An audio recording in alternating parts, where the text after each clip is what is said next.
Hello உறவுகள் எல்லோரும் நல்லா இருப்பீங்க நம்புறேன். இன்றைக்கி நம்ம வீடியோவில் என்ன பார்க்க போகிறோம்னா, இன்றைக்கி என்ன ஜூஸ் அப்படின்னு பார்த்துடலாம். ரெகுலராக நம்ம கொடுக்குறதான் 2 நாள் கேப் விட்டு தான் கொடுத்துருக்கேன். வாரத்தில் ஒரு 3 நாள் 4 நாள் இந்த மாதிரி ஜூஸ் கொடுத்தா போதும்.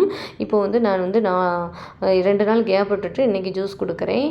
இது வந்து கேரட்டு, கொஞ்சம் ஒரு சிறிய துண்டு இஞ்சி, அப்புறம் வந்து நாட்டு சர்க்கரை, அதுக்கப்புறம் வந்துட்டு ஒரு 3 கொத்து கருவேப்பிலை, ஒரு மீடியம் சைஸ் நெல்லிக்காய், இதுதான் போட்டு நான் அரைச்சி ஜூஸாக ரெடி பண்ணியிருக்கேன். என்னுடைய பசங்க டீ காஃபி எதுவும் குடிக்க மாட்டாங்க. ரெண்டாவது அவங்க அதிகாலையில் எந்திரிச்சு படிக்கிறாங்க. ஸோ கோயிலில் போய் விநாயகருக்கு தண்ணி ஊற்றிட்டு வராங்க, குளிக்கிறாங்க இல்லையா, அதனால் அவங்களுக்கு கொஞ்சம் குளுகுளுப்பாக இருக்கும். அதனால் இந்த மாதிரி அவங்க டீ காஃபி குடிக்காதனால இது மாதிரி ஏதாவது செஞ்சு கொடுத்தா கொஞ்சம் எனர்ஜியாக இருக்கும், நல்லா பிரிஸ்காக இருப்பாங்க, படிக்கிறதுக்கும் கொஞ்சம் ஆர்வமாக இருக்கும். அதனால தான் இந்த மாதிரி உங்கள் பசங்களுக்கு செஞ்சு கொடுங்க. இது எல்லாருக்கும் தான், எங்கள் வீட்டில் 4 பேர்த்துக்குமே நான் செஞ்சுருக்கேன். ஏன்னா நம்மளும் நல்லா இருந்தால் தானே பசங்களை பார்த்துக்கிற முடியும். அதனால் பெரியவங்களுக்கும் சேர்த்து எனக்கும் என் ஹஸ்பண்டுக்கும் சேர்த்தே நான் வந்து ஜூஸ் ரெடி பண்ணிட்டேன். இப்போ அவங்க 2 பேர்த்துக்கு ஊற்றிருக்கேன், மீதி எங்கள் 2 பேர்த்துக்கு இருக்குது, நாங்களும் குடிப்போம். டீக்கு பதிலாக இது குடிக்கிறது ரொம்ப நல்லது.